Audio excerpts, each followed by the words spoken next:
اللہ رب العزت قرآن مجید میں ارشاد فرماتے ہیں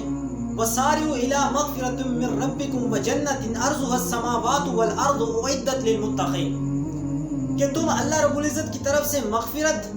اور جنت کی طرف ایک دوسرے سے آگے بڑھو، جس کی چوڑائی، جس کی وسعت، جس کا پھیلاؤ زمین و آسمان کے برابر ہے، جو کہ متقین کے لیے تیار کی گئی ہے۔ یعنی اللہ رب العزت نے یہ اس آیہ مبارکہ کے اندر جنت کی وِدْتھ کا ذکر فرمایا ہے، اس کی چوڑائی کا ذکر فرمایا ہے، اور آپ بخوبی جانتے ہیں کہ چوڑائی جو ہوتی ہے وہ ہمیشہ لمبائی سے کم ہوتی ہے۔ تو اگر جنت کی جو چوڑائی ہے وہ زمین و آسمان کے برابر ہے، یعنی ان کے درمیان جتنا خلا ہے، تو آپ خود سوچیں کہ اس کی لمبائی کا عالم کیا ہوگا، یعنی اس کی تو آپ اس کو میئر ہی نہیں کر سکتے ہیں۔ تو یہ اس کے اندر اللہ رب العزت نے فرمایا ہے کہ ایسے اعمال اختیار کرو جن کی وجہ سے تمہاری مغفرت ہو، ایسے وسائل اختیار کرو، ایسی اعمال، ایسے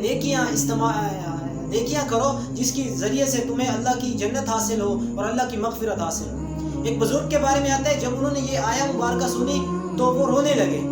تو کسی نے پوچھا کہ اللہ والے سے کہ حضرت اس میں رونے کی والی کون سی بات ہے؟ اس میں تو اللہ نے جنت کی چوڑائی کا ذکر فرمایا ہے، جنت کی وسعت کا، جنت کی ایکسپینشن کا ذکر فرمایا ہے۔ تو کہنے لگے کہ ہاں، رونے کا مقام میرے لیے اس لیے ہے کہ اتنی چوڑی جنت، اتنی وسیع جنت، اتنی کھلی جنت ہونے کے باوجود مجھ گناہ گار کے لیے ایک قدم رکھنے کے لیے بھی نہ ہو، یعنی میرا ایک قدم رکھنے کے لیے بھی میرے پاس اگر جگہ نہ دی گئی تو پھر میرا کیا ہوگا۔ یعنی آج ہمیں بھی یہ سوچنا چاہیے کہ اللہ جس کی اتنی وسعتیں بیان کرا، جس کی اتنی ایکسپینشنز بیان کرا، اگر اس کے اندر ہمیں جگہ نہ ملی تو ہمارا کیا ہوگا۔ یہ واقعی رونے کا مقام ہے۔ تو ہمیں چاہیے کہ ہم ایسے اعمال اختیار کریں جن کی وجہ سے اللہ کی مغفرت بھی حاصل ہو اور جنت بھی حاصل ہو۔